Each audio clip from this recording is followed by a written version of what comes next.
Bonjour à tous et à toutes et bienvenue sur le bon MJ. On se retrouve tout simplement en direct, dans le cœur de l'action, pour la suite de la table ronde sur la création de jeux de rôle. J'espère que la première partie vous a plu, j'espère que la deuxième partie vous plaira également. Vous êtes prêts? C'est parti! N'hésitez pas à liker, à vous abonner, etc. On se retrouve à la fin de la vidéo. Est-ce qu'il y a des outils auxquels vous pensez? Donc déjà pour créer, donc c'est comme je disais quand on réfléchissait un peu en amont à ce qu'on allait dire, moi j'ai l'impression qu'il y a beaucoup de gens, même si ça peut être pour s'amuser, etc., on a déjà parlé du pourquoi on va pas le refaire, qui essaie de réinventer la roue, et des fois tu te dis, hein, si ce mec connaissait ce lien internet, il serait pas en train de passer 6 jours à recréer ce truc, tu vois. Donc est-ce qu'il y a des outils comme ça qui peuvent peut-être permettre d'être des raccourcis ou des accélérateurs pour aller plus vite, j'en sais rien. Et aussi, je mets dans le même paquet un peu les outils de communication, parce qu'on avait parlé aussi de ça, quand l'ambition c'est aussi un peu de se faire connaître, ou justement d'avoir des playtests. Donc pour avoir des playtests, il faut des gens qui ont envie de playtester. C'est quoi les petits trucs qui fonctionnent bien? Parce qu'on sait tous que... On a tous déjà quelqu'un qui est arrivé, tu sais, un peu maladroitement, avec un texte pas bien écrit, aucune illustration et tout, qui fait « Ouais, tu peux lire ce document de 100 pages, mon pote ?» Et toi, tu fais « Oui !» Ouais. Et tu ne le lis jamais, tu vois. Donc voilà. Est-ce que vous avez des astuces là-dessus, Gazda? Alors, sur la création pure, non, je pourrais pas vous aider. Par contre, pour tout ce qui est correction, là, c'est un logiciel. Donc, ça rentre dans la boîte à outils, je suppose, les logiciels. Ok, parce que savoir qu'au début, quand je créais mes jeux de rôle, je les faisais sur PowerPoint. Parce que je me disais, la mise en page, c'est parfait, je peux tout bouger. Bon, je me suis fait jeter par plein de maisons d'édition et plein de collègues, mais il faut se rabattre sur Word. Donc ça, c'est juste Word. Enfin, Word ou OpenOffice, un logiciel de traitement de texte. Mais pour tout ce qui est correction orthographique ou de grammaire, j'utilise donc Antidote. Alors, Antidote, je vais pas vous mentir, c'est payant. C'est pas très cher à l'année, mais ça reste quand même payant. Et Antidote, il fait des miracles en termes de correction. Il va déceler des fautes quand on est perdu. Comme tu l'as dit, en fait, quand on lit 100 pages, enfin, moi, j'avais fait pour l'instant, de jeux de rôle de plus de 100 pages, mais quand on arrive à la 20e, même si on garde le reste pour le lendemain ou le surlendemain, il y a des fautes qui vont passer au travers. Il y en a qui me diraient, oui, mais tu peux faire lire à quelqu'un d'autre. Alors moi, j'ai un problème, c'est que j'aime créer la surprise à mon entourage. Donc les jeux de rôle que je crée ou les innovations que je crée, je préfère les garder au moment où je vais leur faire jouer ou ce genre de choses. Donc je leur fais pas lire mes documents. Donc j'utilise Antidote, qui permet de tout corriger, et c'est vraiment quelque chose que je conseille. Alors, il fonctionne sur toute la suite Office, ça c'est sûr. Alors, OpenOffice, je sais pas. Mais c'est un très bon outil. Ça marche. L'Office, il marche aussi et c'est à peu près 60 € par an pour vous donner une idée. Mais moi, je l'utilise au taf également. Pour rentabiliser, c'est très. Ça marche, ça marche. Erwick? Ouais, du coup, moi, j'utilise pas Antidote, mais c'est vrai que j'hésite parce que c'est pas si cher que ça. Moi, j'ai la chance d'avoir une chérie qui est enseignante, qui enseigne l'anglais, le français, la culture générale, et du coup, c'est ma relectrice en chef. Donc, pour les corrections, au moins, le plus gros, elle va pouvoir le corriger. Après, tout ce qui va être purement jeu de rôle, c'est mort parce qu'elle est paroliste. Donc, les histoires d'armure, de machin, de trucs, de scénarios, ça, tant pis. Et sinon, moi, ce que j'aime beaucoup, c'est j'utilise ni OpenOffice, LibreOffice, ni Word. Moi, j'utilise Google Drive juste parce que je suis un peu partout et nulle part à la fois, quoi. Moi, j'utilise le cloud parce que je j'ai pas qu'un seul PC. Entre mon PC portable, le PC du boulot, le PC chez ma chérie et que j'emmène chez ma chérie, le PC de ma chérie. Enfin, je travaille quand j'ai le temps de travailler, en fait. Moi, auteur, c'est pas mon vrai métier. Donc, quand je vais avoir une idée d'un jeu de rôle, je vais lancer Google Drive et puis je vais vite fait écrire deux trois trucs. Et puis le lendemain, pareil. Et du coup, comme j'écris comme ça au fil de l'eau, j'ai besoin d'avoir un truc qui soit. On peut même écrire sur son smartphone. C'est pas très pratique, mais voilà, ça se fait. Tu es en train de te balader à la pause de midi, tu as une idée géniale d'un jeu. Bah, tu vas sur ton Google Drive, tu fais idée géniale d'un jeu numéro 42. Elle servira à rien comme toutes les autres idées géniales de jeu, mais au moins, j'ai plein de bordel là-dessus et ça, c'est très pratique. On m'a parlé aussi beaucoup, mais j'ai pas encore eu le temps d'utiliser, mais je veux le mentionner quand même, de Notion, qui est un logiciel qui permet d'aménager toutes ces idées en fait. C'est des caractéristiques, des minmas, des machins. Tu peux faire plein de trucs, des wikis, des trucs, et ça permet aussi d'aider beaucoup. Sinon, voilà, pour faire connaître le jeu, bah, j'utilise principalement les réseaux sociaux, mais comme une petite, hein, je suis pas un expert en réseaux sociaux, donc voilà, j'ai des comptes Twitter, j'ai des pages Facebook, mais c'est pas forcément évident. Ah, et puis pour la mise en page, j'utilise Affinity plus cher parce que c'est pareil, c'est pas très cher et ça fait des trucs quand même plus jolis, plus pratiques que Word. Que Word, un des trucs ennuyeux avec Word ou avec OpenOffice ou Google Drive, c'est qu'il gère pas bien tout ce qui va être image. pour placer une image finement. Je pense que c'est pour ça que Gazdat utilisait PowerPoint à la base. Ouais. Mais Word, il fait du caca. Word, il fait du caca. Si vous voulez un peu illustrer votre jeu, ça, c'est un truc que j'ai remarqué aussi quand on parle des outils de communication, c'est que un jeu qui n'est pas illustré du tout, il n'existe pas dans la tête des gens. C'est triste, mais à partir du moment où j'ai un pote qui m'a fait une couverture, où j'ai commandé moi-même une couverture à des illustrateurs, que ce soit Supercell ou Étoile, tout d'un coup, le jeu, il existe, les gens, ils en parlent et puis ils sont contents. Mais c'est le même jeu. Hein. J'ai pas fait de nouvelles. Il n'est pas mieux. Hein. C'est juste qu'il y a une couverture. Et même si c'est des illustrations libres de droit un peu vieillottes, le fait d'avoir une illustration qui va avec le jeu, tout d'un coup, c'est plus un truc que tu montres à tes potes. Il y a une espèce d'image de. C'est un peu plus professionnel, même si au final, ça ne veut absolument rien dire. Et les gens, ils s'intéressent. Et c'est même pour moi, même moi en tant que gens, quand les gens parlent dans leur projet et tout, qui font des résumés sur des Discord et tout, mais quand ils montrent la couverture, je sais pas, c'est idiot, mais je pense que si vous pouvez vous le permettre, parce que ça coûte beaucoup trop cher les illustrations, mais voilà, si vous pouvez vous permettre d'avoir une petite illustration, même peu chère ou libre de droit pour le comment dire, le temps du travail, quoi. Ce sera peut-être pas l'illustration définitive parce que vous allez faire un financement participatif ou investir plus tard, mais voilà, avoir un truc qui dise voilà, c'est mon jeu, il y a une image, je trouve que ça marche beaucoup mieux pour communiquer. Ah bah c'est sûr, mais je pense pas que ce soit idiot, hein. C'est surtout très humain. Et même, moi, j'adore les illustrations, tu vois. C'est un des trucs qui fait l'identité du jeu de rôle pour moi. C'est que le jeu de rôle, c'est un des trucs où il y a les meilleures illustrations. Genre, et une illustration, ça peut communiquer beaucoup de choses beaucoup plus rapidement que du texte aussi, parfois. Mais on y reviendra peut-être après. C'est un argument d'achat. Bah, plus que ça pour moi.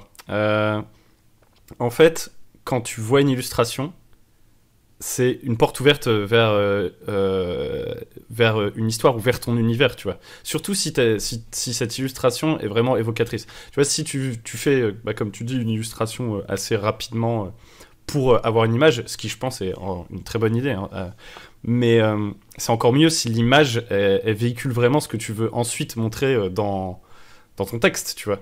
Parce que des fois, je sais pas, ça fait toute la personnalité du truc.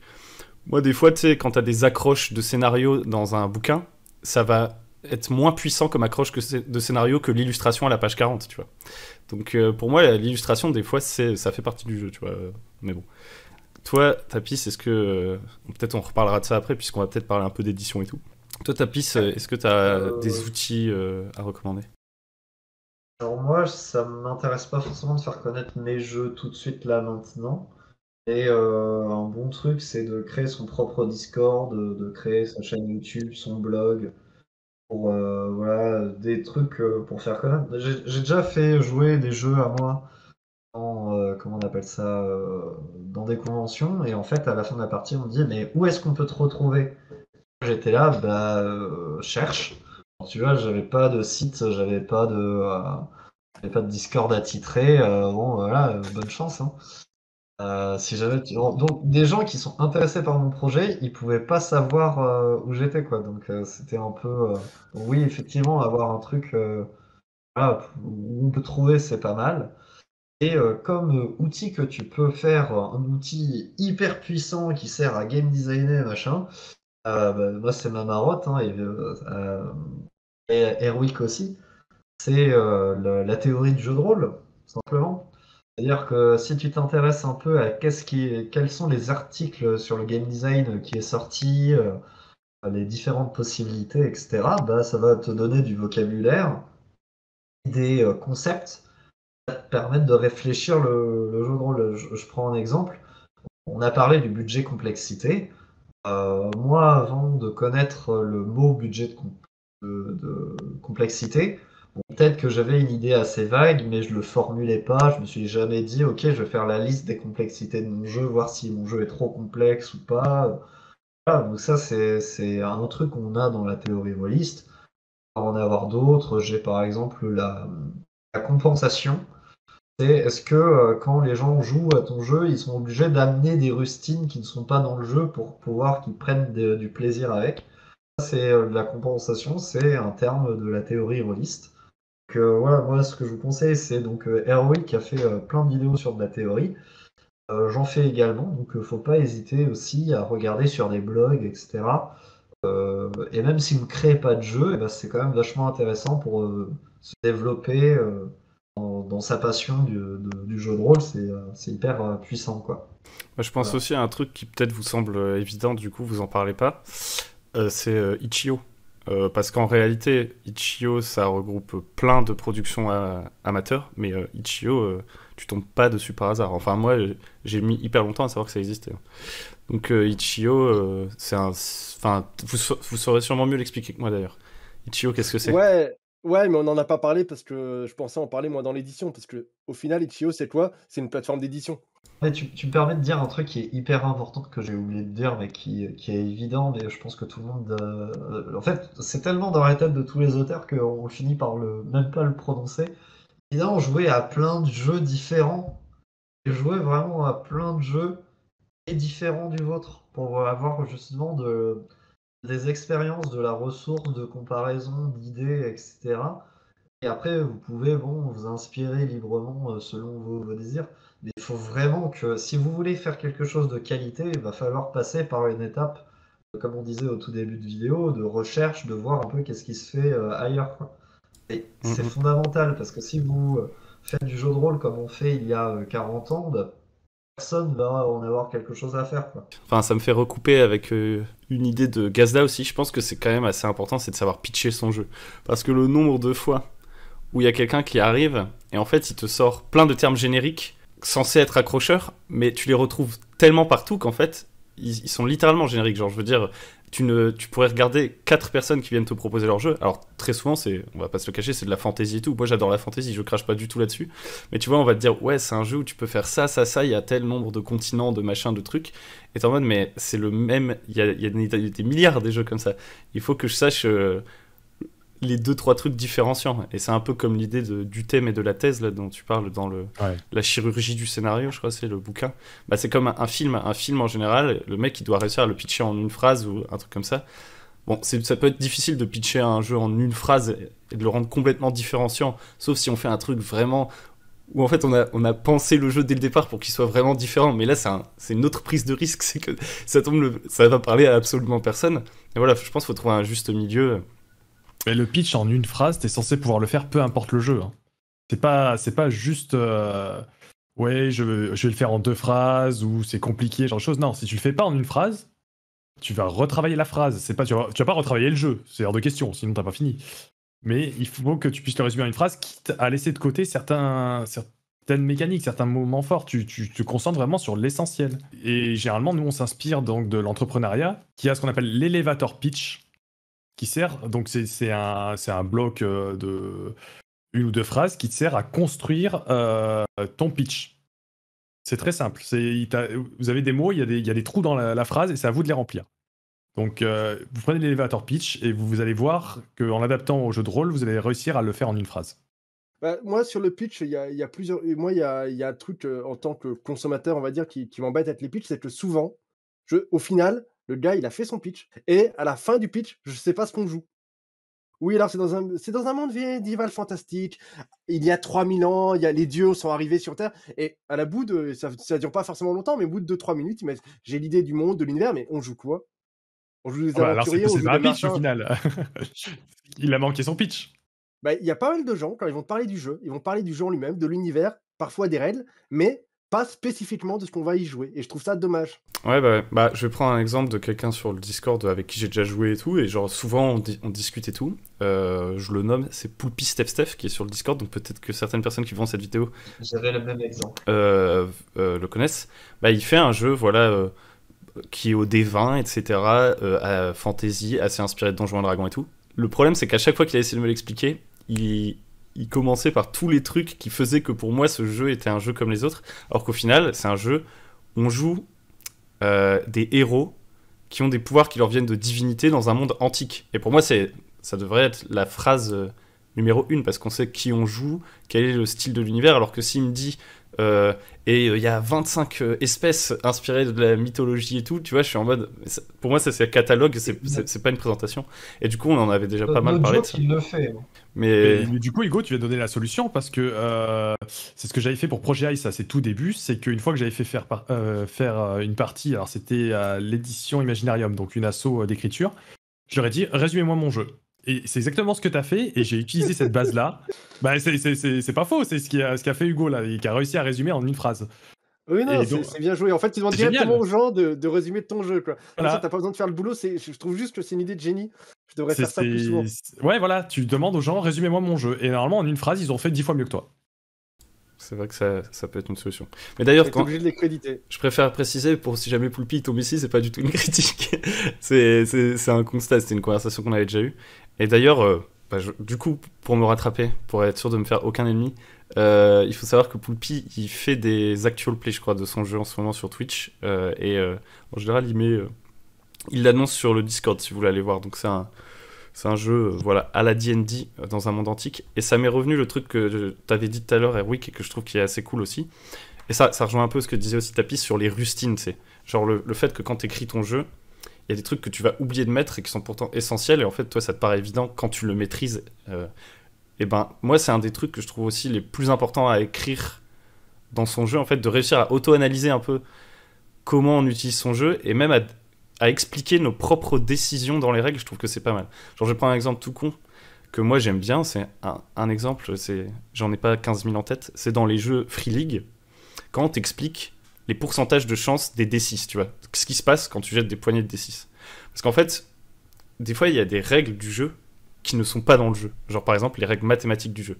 Bon, on va pas faire toutes des démonstrations et des milliers de calculs et tout, mais genre, moi, je trouve ça quand même assez malin que quand on me demande de jeter plein de D6, bah, il y a un tableau quand même à un endroit du bouquin qui me résume vite fait les stats des D6 et que je sache que quand je demande à un joueur de jeter 8 D6 et qu'il faut qu'il ait au moins un 6, ça veut dire qu'il a à peu près, je sais pas, je dis au pif, 50-60% de chance d'avoir un 6, tu vois.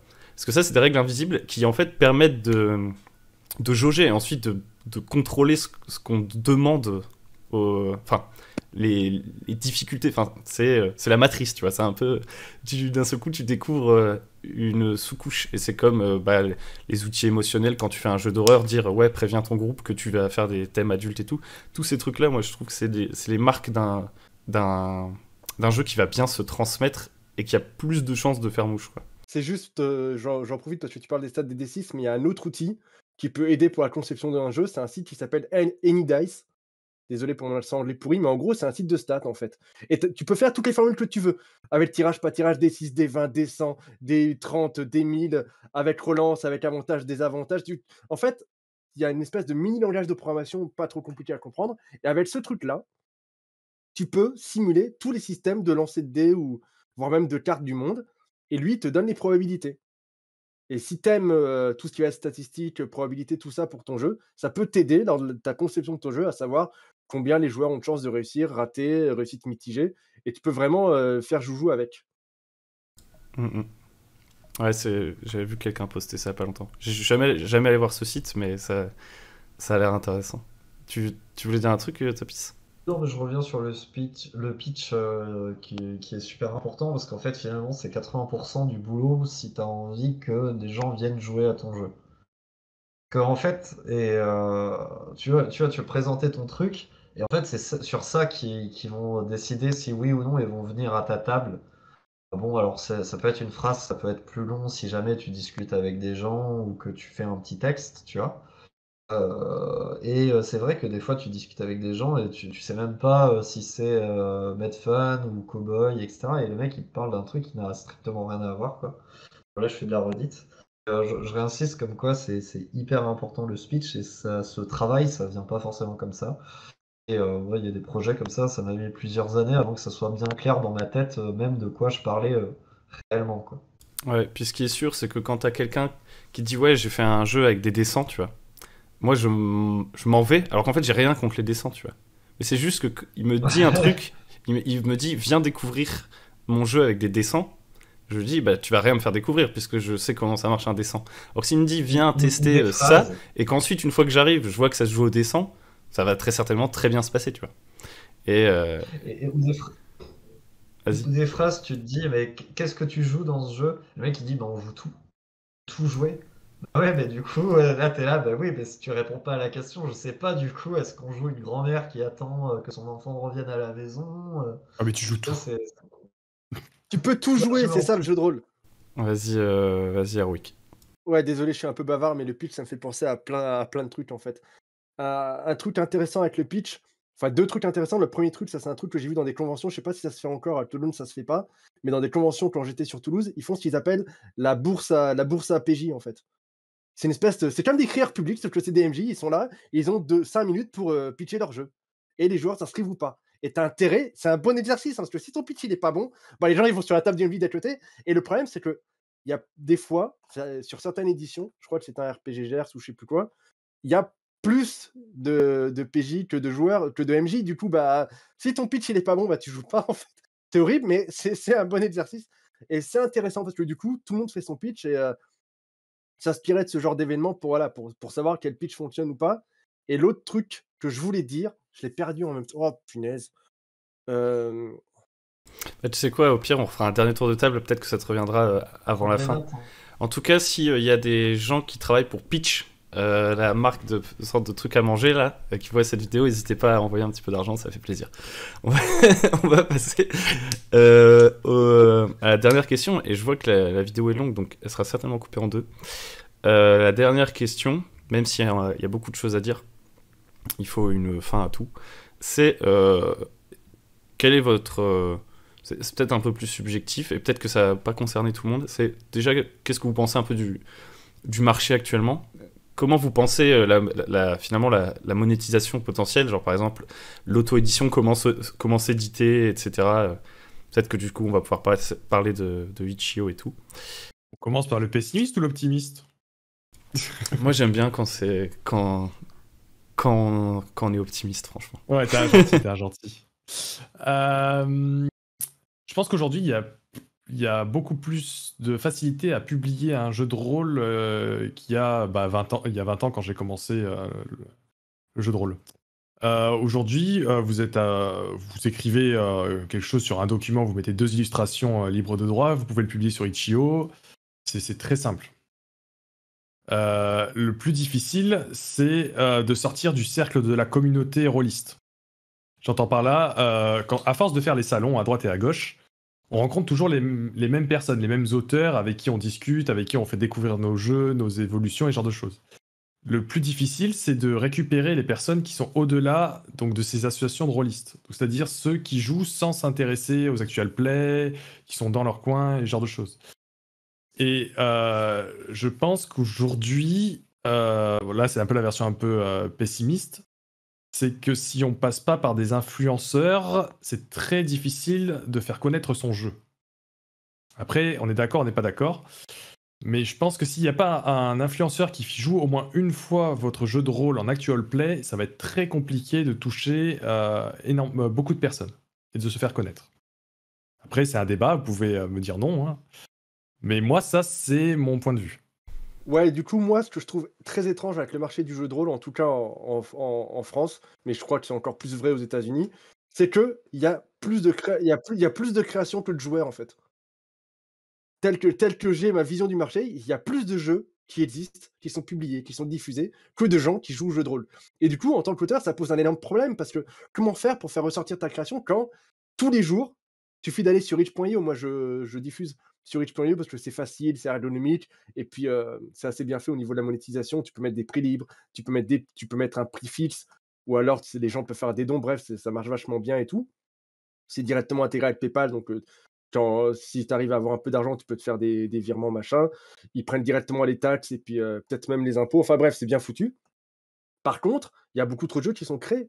Si vous allez dans la catégorie jeux physiques, il y en a une tonne qui sort tous les jours, en fait, ou tous les 2-3 jours. Et c'est pareil sur DriveThru, et puis même en boutique. Même en boutique, l'édition classique, on va dire, chaque éditeur va sortir 3-4 jeux par an. Et je parle que des plus gros. Donc le marché, il est ultra saturé, en fait. C'est bien parce que du coup, on a plein de choix. Et que aussi, ça fait que voilà, les prix s'envolent pas non plus trop parce que tu peux pas mettre beaucoup plus cher que le prix du marché. Mais voilà, il y a il y a plein de jeux. Et comme certaines personnes préfèrent créer leur propre jeu aussi que d'en acheter, bah, au bout d'un moment, ça se mord un peu la queue. Et du coup, voilà, il y a beaucoup trop de jeux à mon goût, mais c'est pas grave. Parce que voilà, moi, je pense pas que ce soit une mauvaise chose.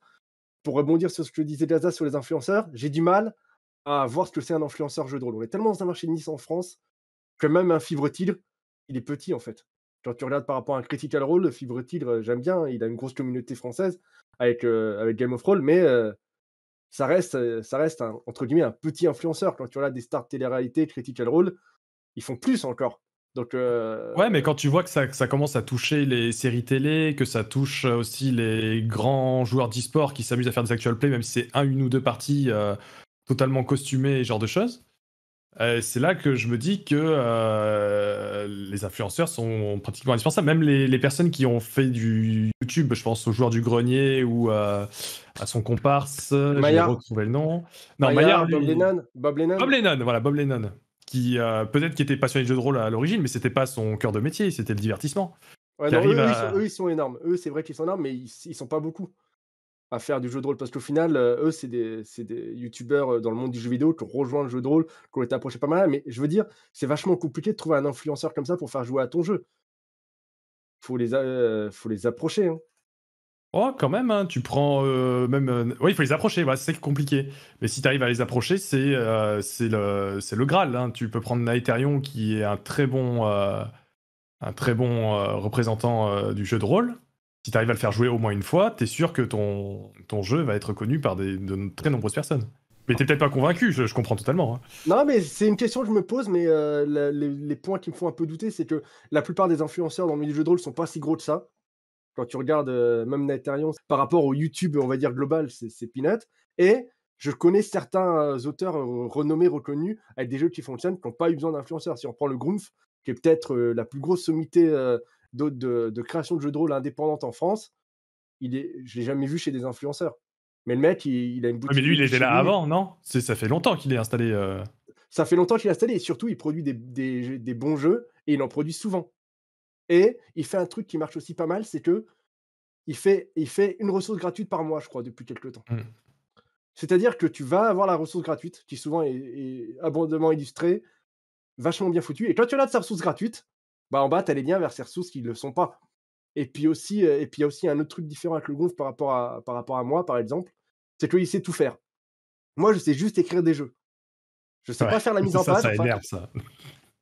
Ça énerve pas, c'est comme ça, c'est la vie. C'est juste que la mise en page, je m'y suis mis, mais je fais des trucs qui sont pas ouf. Et les illustrations, je sais pas faire, donc il faut que j'achète des illustrations. Le Gonf, lui, il a ce talent, et puis il travaille aussi, on va pas se mentir, c'est parce qu'il travaille énormément, que lui, il fait tout. Ces jeux, il les met en page, il les illustre, il les écrit, il les conçoit. Du coup, lui, il arrive, par la seule base de son travail, à être connu. Mais j'imagine que ça ne peut pas être le cas pour tout le monde. Mais c'est pour ça, voilà, je me posais juste cette question, est-ce que les influenceurs, c'est vraiment utile pour nous? Je sais pas.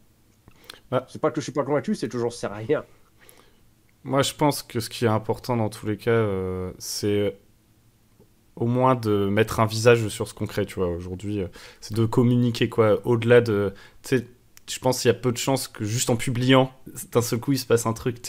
Si tu as ne serait-ce qu'un petit journal de bord, tu sais, il y a quand même énormément d'endroits où tu peux communiquer. Je pense, à minima, les gens, ils vont... Si tu sors de nulle part, ils veulent quand même acheter à une personne, tu vois, plutôt que ça tombe, que ça vienne de nulle part. Et je pense que c'est ça ce qui est pas facile, hein, en réalité, mais c'est le minimum. Toi, Tapis, je sais pas si tu as des choses à dire là-dessus. Pas tant que ça. Moi, je pourrais te parler de blogs, comme je te dis, voilà, de vidéos YouTube. En soi, ce que dit Gazda, c'est très vrai, hein, mais très peu de jeux peuvent se le permettre.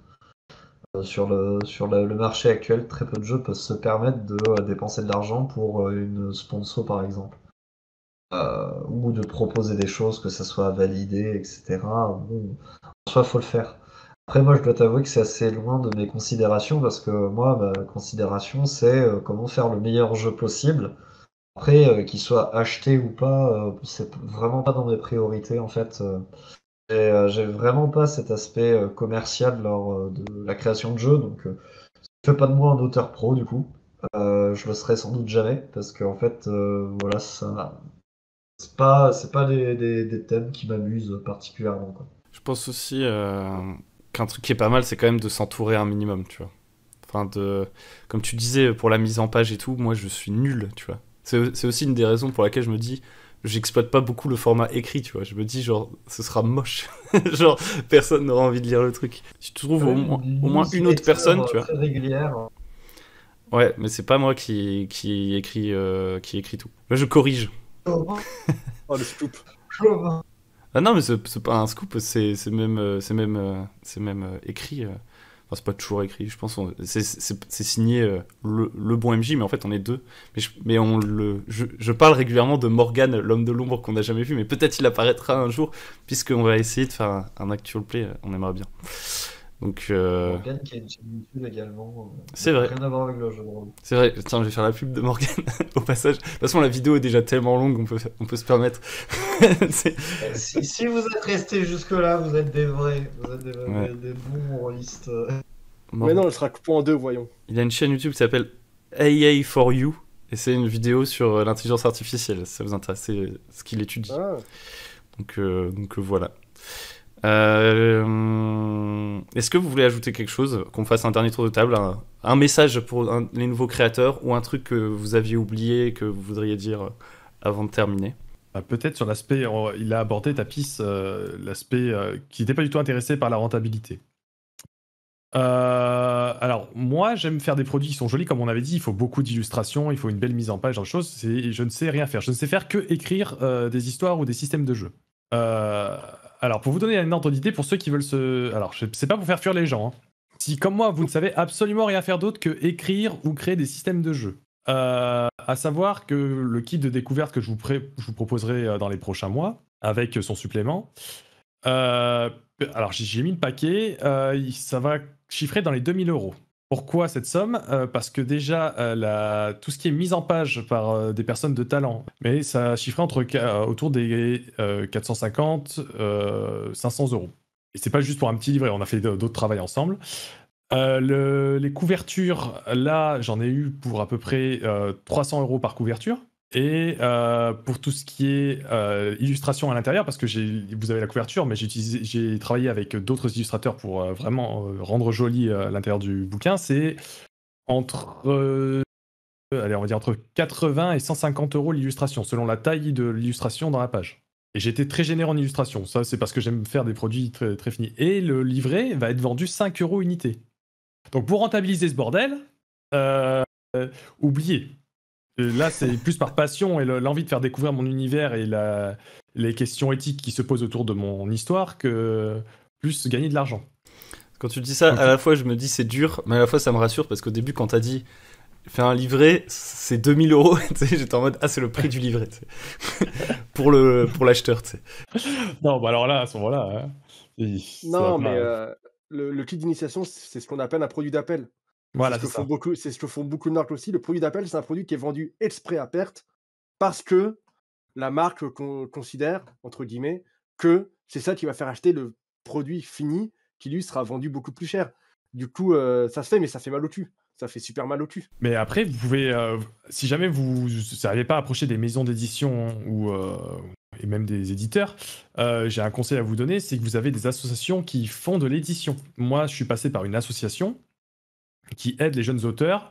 Alors, ils peuvent vous aider sur l'aspect illustration, relecture, correction, ce genre de choses. Moi, je les ai connus un peu tard, donc j'avais presque terminé mon produit avant d'arriver avec eux. Donc, eux, ils vont s'occuper de tout ce qui est Impression. impression, déjà, tout à fait. Mais aussi publicité, monter le crowdfunding, ce genre de choses. Mais à la base, ces maisons d'édition, enfin ces associations peuvent vous aider à rémunérer un illustrateur s'ils n'en ont pas un déjà en interne pour faire votre jeu de rôle. Donc ne pensez pas forcément grosse maison d'édition, allez voir aussi les associations qui peuvent vous aider. Ça me fait penser aussi à un truc. Bon là, peut-être pas, ça colle peut-être pas avec l'idée de rentabilité et tout. Je pense que ce serait plus dans un délire, ouais, je crée mon jeu pour me faire kiffer. Que si vous faites ça pour vous faire kiffer, bah vous pouvez... ça peut faire partie de l'aventure d'essayer d'illustrer soi-même son truc. Même si on est nul à la base, je pense que le plus important... Enfin, moi, je dis ça, c'est parce que je me suis quand même bien amusé à illustrer. À un moment, j'avais fait un petit actual play Iron Sword, là, en solo. Et C'était pas des lieux, en plus.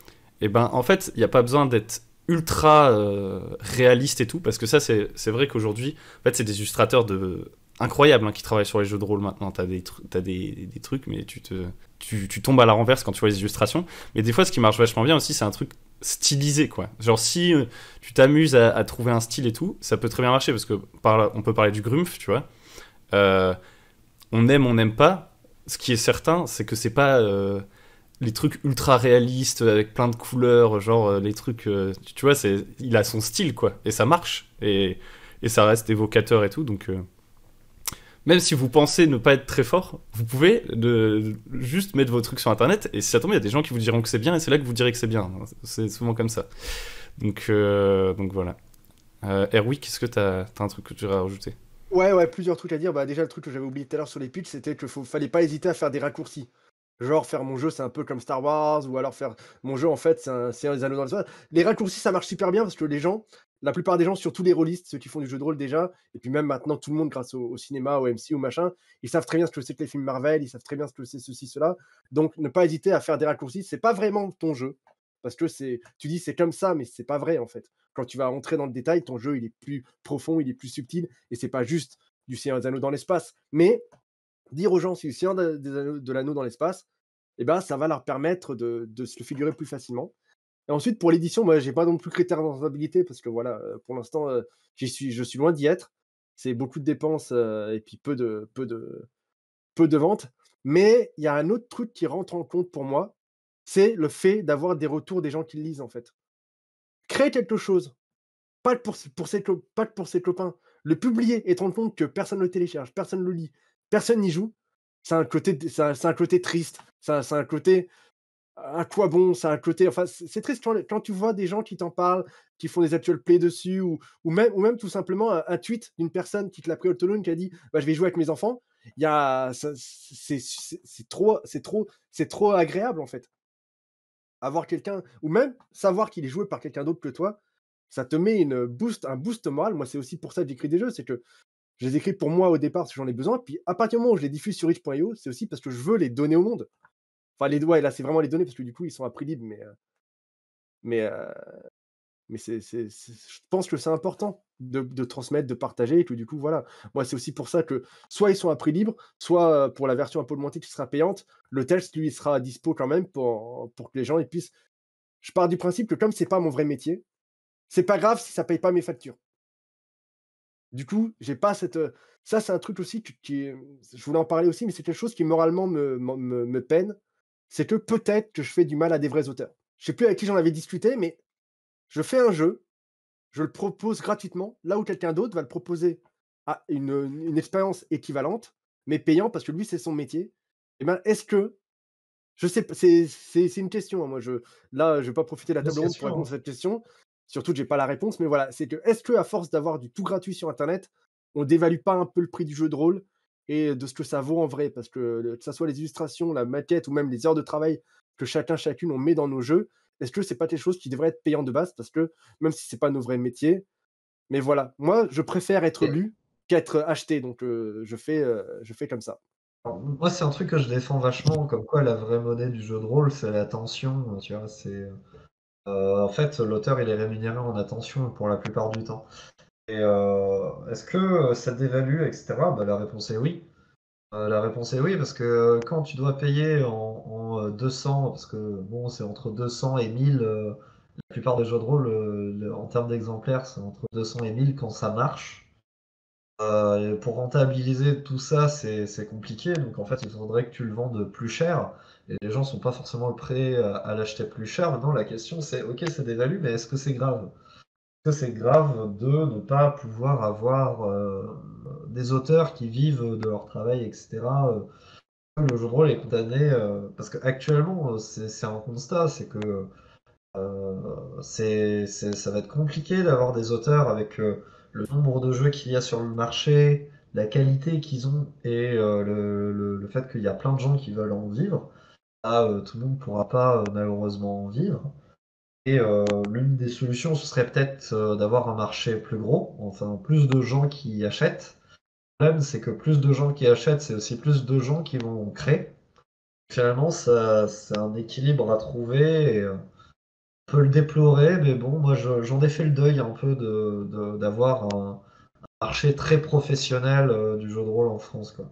Après, j'aimerais bien vérifier cette information, est-ce que les auteurs font plus d'argent, alors pas tous, hein, mais est-ce qu'ils font plus d'argent sur le merch que sur le... Alors quand je parle de merch, c'est les déstylisés, des décorations de table et ce genre de choses, que sur les livres en eux-mêmes? Alors les auteurs, je suis pas sûr qu'ils gagnent Les sur auteurs, pas le forcément, merch. ouais. Mais Les auteurs, ils gagnent presque pas grand-chose, hein, entre disons la licence. Parce que la 5 licence, du coup. et 10% du prix d'un jeu, la plupart du temps. Donc il y a des gens qui ont vendu 500 exemplaires et qui ont gagné 100 euros, quoi. Donc, Ouais, pour l'instant, c'est pas rentable. Si vous mettez dedans le jeu de rôle pour une rentabilité, Mauvaise accrochez-vous. idée. Ouais. Et puis honnêtement, le Grumpf, tu vois, il arrive à se dégager un salaire pour vivre.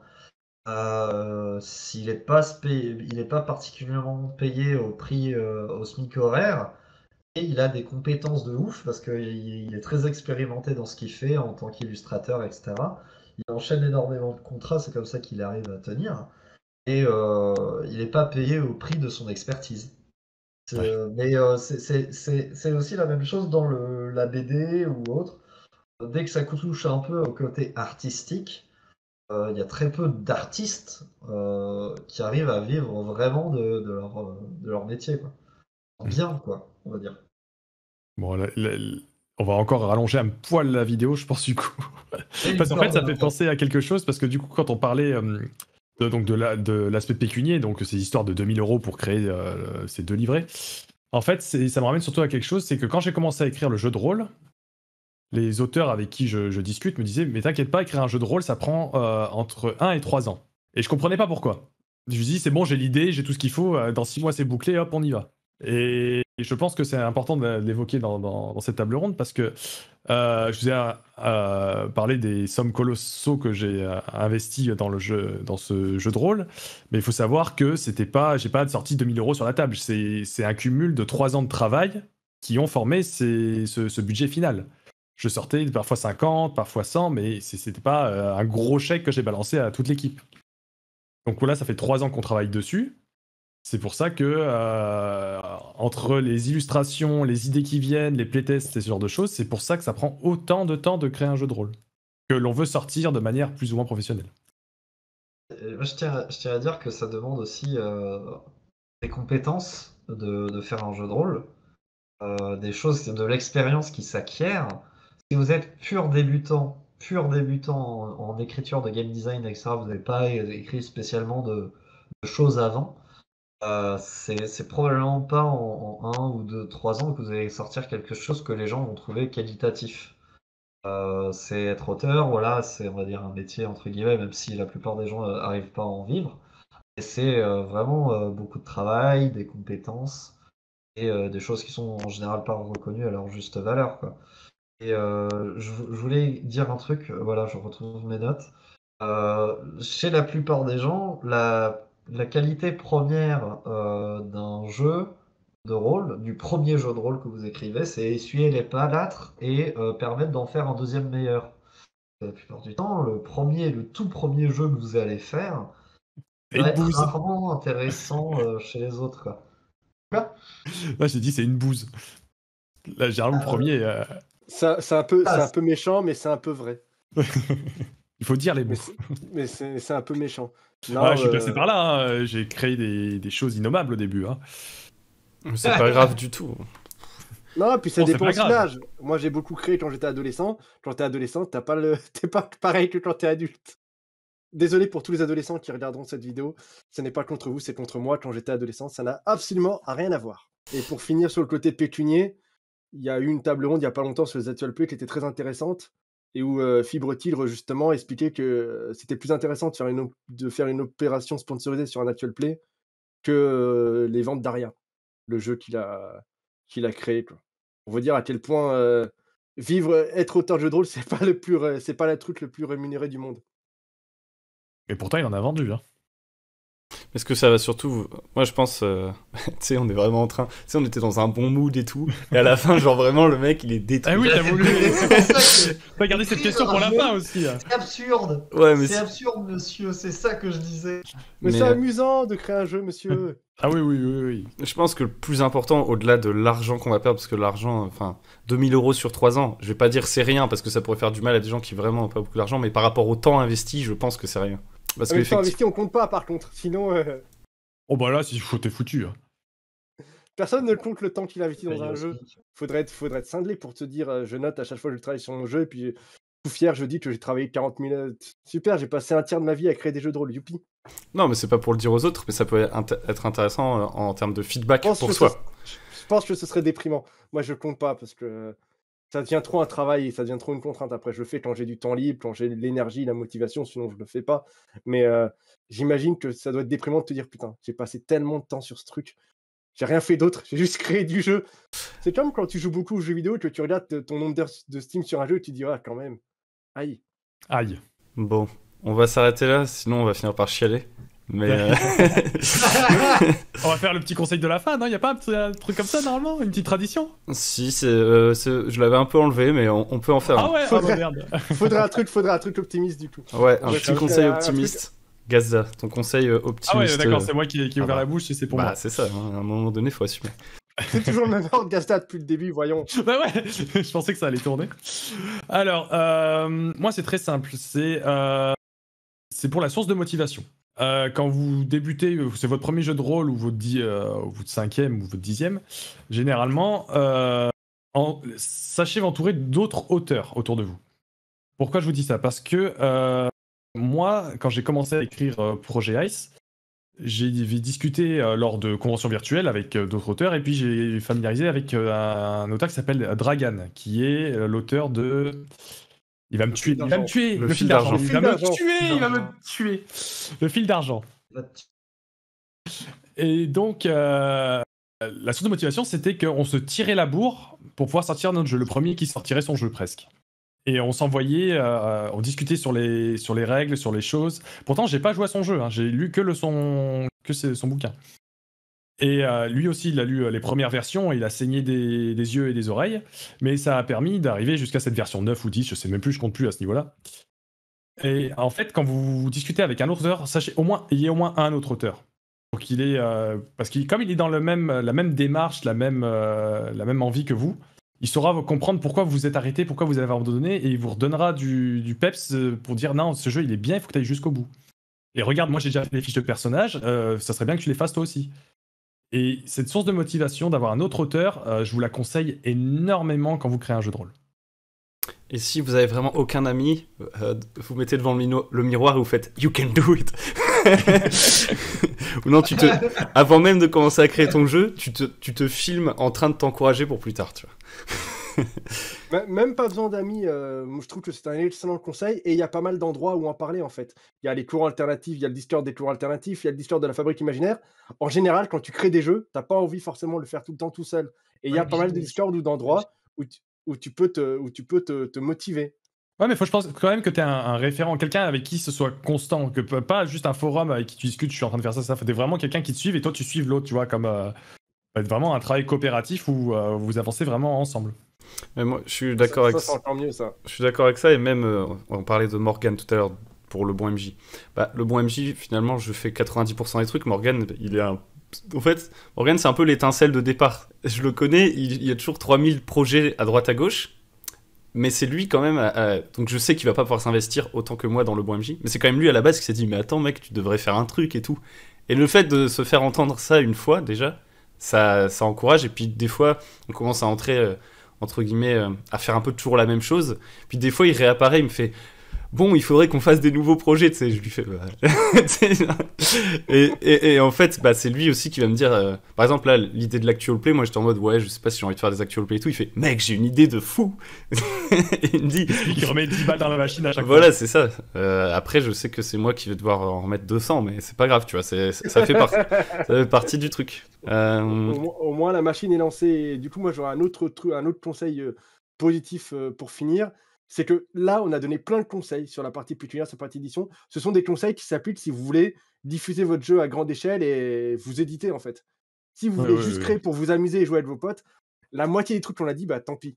La table ronde était cool quand même, mais cette partie-là, vous pouvez la jeter. Le pitch, le machin, si c'est juste pour jouer avec vos potes, faites-vous plaisir. Et puis, nos trucs de vieux cons, là, vous oubliez. Et vous créez votre truc, vous faites plaisir dans votre coin. Ça permet aussi pour beaucoup qui n'ont pas forcément les moyens de se lancer dans le jeu de rôle, parce que ça peut aller vite cher d'acheter des livres de base. Pourquoi pas, voilà, vous vous lancez, vous avez un lanceur de dés sur votre téléphone, et vous créez votre jeu, et si vous vous amusez, tant mieux. Voilà, moi je voulais finir là-dessus. N'écoutez pas les vieux cons trop longtemps, et puis amusez-vous. Et bah Tapis, le dernier vieux qu'on va parler. Je sais pas, moi, manger des fruits, c'est bon pour la santé, voilà. Non, mais tout a été dit. Ok, très bien. Mais c'est vrai c'est vrai qu'une une alimentation saine, c'est toujours important. Il faut le rappeler régulièrement. Et s'hydrater surtout. Il y a beaucoup de gens qui sont déshydratés en France alors qu'on a l'eau potable. Donc, on va s'arrêter ici. J'espère que cette vidéo vous aura plu. Je pense que ce sera coupé en deux. C'était très sympa, du coup, de votre part d'être là, Gazda, Erwick et Tapis. Merci à toi, toujours un plaisir. Franchement, c'était top. Je pense qu'on refera, on refera ce format, je pense, sur la création, en espérant qu'il n'y aura pas trop de redites, peut-être en trouvant de nouvelles questions. D'ailleurs, si vous avez des questions, n'hésitez pas à les mettre en commentaire. Elles pourront peut-être servir de nouvelles questions si vous en avez. Et si vous souhaitez participer à ce genre de table ronde, il suffit de venir sur le Discord et en général, il y a un sujet qui pop. Et ensuite, il faut être assez réactif. C'est ça le point. Faut être super rapide. Parce qu'il y a beaucoup de gens qui ont envie de parler, ce qui est très cool. Donc voilà, si la vidéo vous a plu, n'hésitez pas à liker, à vous abonner, à partager tout ça. Si vous voulez soutenir la chaîne, vous pouvez, il y aura un lien pour aller voir l'Antre du Guerrier. Si vous voulez, vous pouvez l'acheter, ça permet de soutenir la chaîne. Et également, on fera ça en off, mais si vous voulez chacun donner le lien le plus important vers lequel vous voudriez rediriger des gens, vers un de vos jeux, une de vos actualités, tout sera dans la description. Donc voilà, merci encore à vous de nous avoir écoutés et à vous trois d'avoir été là. Ciao, bonne soirée, bon jeu et à la prochaine.